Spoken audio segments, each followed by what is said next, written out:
Bonjour à toi, aujourd'hui on va commencer tout de suite avec le concept de l'intelligence. Un grand concept qui est universellement connu, et oui, on va en parler sous 3 aspects différents, avec 3 approches différentes. On va commencer tout de suite avec 2 définitions. McNemar en 1984, il nous dit que l'intelligence c'est ce dont les autres manquent. Il est rigolo. Et puis, ça a été publié dans New Republic 36, on nous dit que l'intelligence, c'est ce que les tests testent. Un peu abstrait. Si tu tapes sur Google le mot intelligence, tu verras apparaître plus de 25 millions d'occurrences, d'apparitions. C'est énorme! Pourquoi est-ce qu'il y a un tel entêtement et un tel engouement autour de ce concept de l'intelligence ? On a vu donc les deux définitions donc de McNemar et puis celle qui se trouvait dans New Republic 36. Je tiens à dire tout de suite que la définition de McNemar ne tient pas. Il dit que c'est ce dont les autres manquent, mais en réalité, se comparer à autrui n'apporte strictement rien. Le plus important, ce qui te permet d'évoluer, ce sera de te comparer à toi-même. Qu'est-ce que tu as réalisé précédemment dans ce domaine et est-ce que tu t'es amélioré par rapport à la fois précédente? Là, c'est intéressant. Là, tu vas évoluer, tu vas progresser parce que tu t'intéresses à toi par rapport à tes réalisations. En Occident, un groupe de dominants a décidé qui est intelligent et qui ne l'est pas. Comment ? Eh bien, simplement en donnant un ordre d'importance décroissant en fonction de ce qui est important ou non dans la société pour fonctionner, et en particulier à l'école. On retrouve ces éléments. Le premier étant ta capacité à raisonner de manière abstraite. Si tu ne comprends pas des mots, je te propose d'aller les chercher dans le dictionnaire, sinon ce sera trop long au niveau des vidéos et je me permets que de te donner une direction de recherche, mais c'est à toi de faire le reste du travail. Donc, il y a donc ce raisonnement abstrait. Ensuite, il y a ton aptitude à résoudre des problèmes, ta capacité à acquérir de nouvelles connaissances. Il y a tes mémoires, en l'occurrence il y en a plusieurs, il y a plusieurs types de mémoires qui existent. Il y a aussi ton adaptation à l'environnement, est-ce que tu en es capable ou pas, en fonction des événements qui se produisent, de t'adapter à ce qui arrive. Il y a ensuite la vitesse mentale, tes capacités linguistiques, mathématiques, la culture générale et finalement arrive en dernier point, la créativité. Donc ma question est la suivante. Étant donné que c'est un groupe de dominants qui a décidé que c'était ça qui était important, moi je vous pose la question au peuple souverain, est-ce que vous souhaitez toujours que l'on enseigne en premier le raisonnement abstrait ou est-ce que l'on ne modulerait pas finalement cet ordre d'importance pour placer la créativité au top 1 ? On vient de voir les 10 points qui permettent en Occident de dire si une personne est intelligente ou non. Ces 10 points auraient pu être remplacés par d'autres critères. Ils auraient pu aussi être modulés d'une autre manière. On aurait pu passer la créativité, les capacités linguistiques, mathématiques, culture générale en premier plan, ce qui n'a pas été fait. Donc, l'intelligence est une construction sociale mais aussi culturelle. Ce qui se passe, c'est que l'intelligence, elle dépend d'un moment donné. À un moment donné, on trouvera qu'il y a des critères qui permettent de définir l'intelligence, qui seront différents des critères pour définir l'intelligence à un autre moment donné, parce que on évolue, on est en constant changement. L'évolution, notre intelligence évolue. D'ailleurs, effet Flynn, chaque 10 ans, il y a une augmentation du QI. Et en l'occurrence, donc, il y a une intelligence qui change au cours du temps. Tenez que les chercheurs, eh bien, ils s'évertuent à créer des tests. Ils le font en fonction d'une culture donnée, à un moment donné.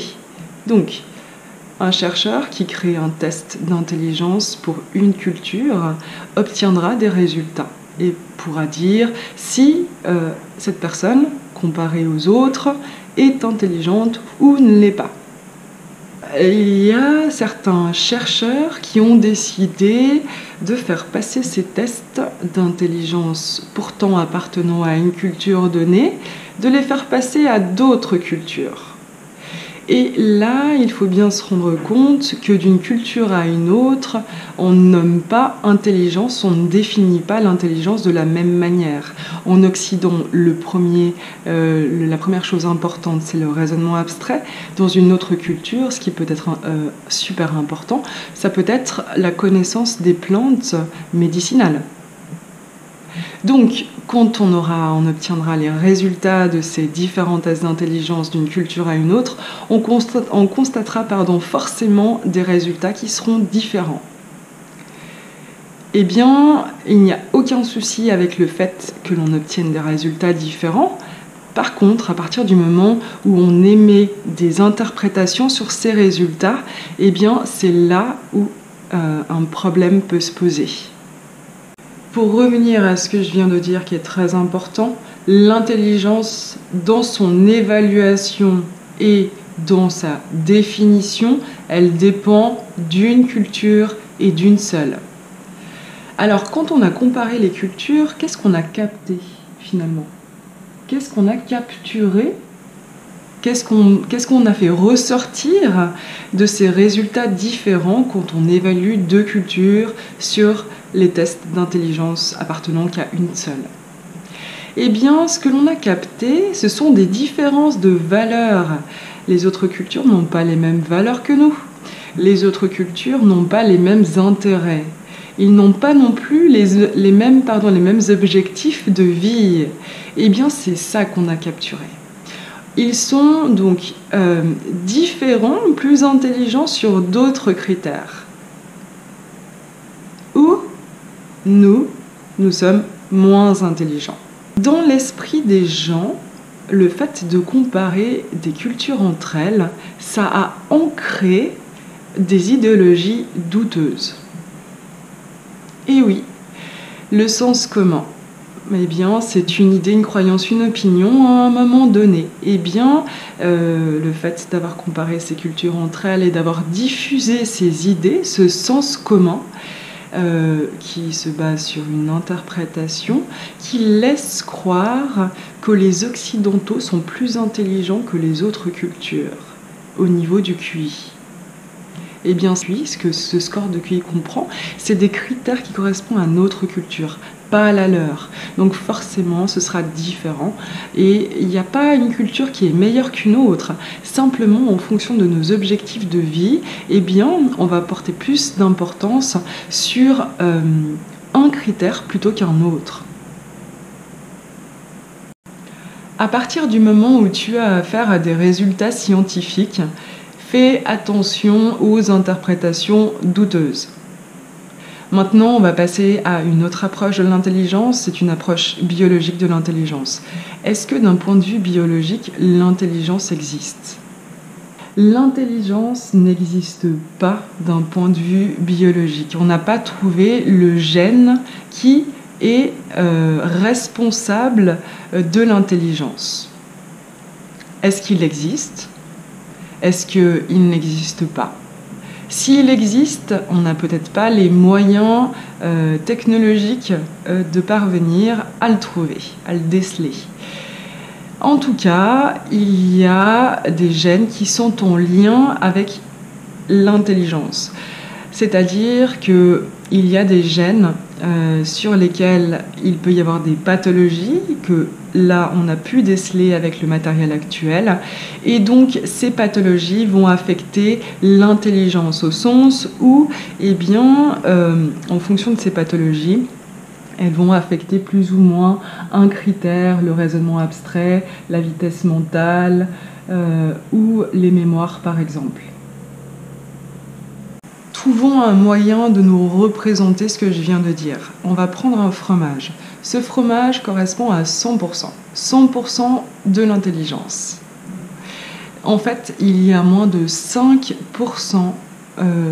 de cette intelligence qui est expliquée par des facteurs génétiques. Moins de 5%. Les 95 autres pourcents de l'intelligence sont expliquées par l'éducation, la culture, l'économie. Schnei Weiss, un neurologue, nous dit que, scientifiquement parlant, il est faux de dire que la génétique n'a pas d'influence, comme il est faux de dire que la génétique est prépondérante pour expliquer l'intelligence. Donc, on arrête de parler d'intelligence et on parle maintenant de capacité cognitive. On y est, ça y est, on y arrive. Dit autrement, les capacités cognitives sont influencées essentiellement par l'environnement, à 95%, un peu plus même. Donc, l'environnement, un contexte favorable à l'évolution, à l'éducation de l'enfant, lui permettra de développer des capacités plutôt que d'autres. Et là, on peut effectivement s'interroger et pourquoi pas inclure à l'école des cours à option dès le plus jeune âge qui permettent aux enfants de pouvoir tester et puis participer à des cours sur lesquels ils ont des intérêts, des réels intérêts qui vont leur permettre de progresser et d'évoluer et surtout de s'épanouir. Les moins de 5% qui expliquent les capacités cognitives, tu l'as compris, ça explique les pathologies qui vont affecter les capacités cognitives. Cette dernière approche se nomme l'approche factorielle, parce qu'il n'y a pas qu'une intelligence, mais qu'il en existe plusieurs, et non hiérarchique, parce que toutes ces intelligences se trouvent au même niveau. Elles sont égales. Il n'y en a pas une supérieure à une autre. C'est ce que l'on s'apprête à voir tout de suite. Il y a des intelligences que vous connaissez déjà. L'intelligence spatiale, donc le fait de pouvoir se mouvoir physiquement dans l'espace physique, comme le fait de pouvoir faire des rotations en utilisant son imagerie mentale et en faisant des rotations par exemple d'une forme géométrique. Il y a l'intelligence musicale, l'oreille absolue, verbo-linguistique, la capacité de pouvoir s'exprimer pour pouvoir diffuser des idées, logico-mathématique, donc pouvoir raisonner de manière logique, corporelle et kinesthésique, le fait de pouvoir utiliser son corps pour exprimer des émotions par exemple. Et là, on va s'intéresser à des intelligences que l'on connaît un petit peu moins, l'intelligence interpersonnelle entre les personnes, intrapersonnelle soi-même, existentielle et naturaliste. L'intelligence existentielle, c'est la capacité à penser nos origines et notre destinée. L'intelligence naturaliste, c'est l'aptitude à discerner l'organisation du vivant, à créer en quelque sorte des catalogues. L'intelligence intrapersonnelle, une intelligence que l'on développe. C'est une intelligence en fait qui s'apprend. On apprend à avoir conscience de soi et on agit en fonction de cette conscience de soi. Autrement dit, on se crée une image précise de son soi que l'on va utiliser efficacement dans sa vie. Alors en réalité, du coup, ça fait qu'on aura développé la capacité de décrypter ses émotions, ses besoins et ses désirs. Je rappelle que les besoins et les désirs, ça n'a rien à voir. Et il est aussi capable d'introspection. La dernière intelligence, elle se nomme l'intelligence interpersonnelle. C'est-à-dire que je suis capable de percevoir l'humeur de la personne qui se trouve en face de moi, mais aussi ses intentions, ses motivations et ses sentiments à mon égard. En fait, c'est que je suis sensible au verbal, c'est-à-dire à la voix, à ce que dit l'autre personne, mais je suis aussi attentif ou attentive à son non-verbal, autrement dit à ses gestes et à ses expressions faciales. En réalité, nous sommes tous des véritables décodeurs humains, simplement on ne s'écoute pas. Je te remercie d'avoir regardé la chaîne de déstructuration des idées reçues d'Apo Psychologie et je te dis à bientôt.